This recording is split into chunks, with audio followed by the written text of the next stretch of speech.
Aparat kepolisian dari Satuan DIT Narkoba Polda Sulawesi Tengah berhasil menangkap satu orang bandar narkoba jenis sabu saat melintas di pos kesehatan Pantoloan, Kota Palu.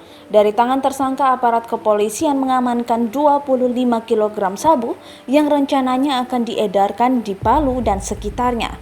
Penangkapan ini berawal saat petugas pos kesehatan Pantoloan dan aparat gabungan melakukan pemeriksaan terhadap semua kendaraan dan warga yang akan memasuki wilayah Kota Palu. Saat melakukan pemeriksaan terhadap salah satu kendaraan jenis Jeep berwarna putih, aparat menemukan bungkusan mencurigakan yang disimpan di dalam mobil.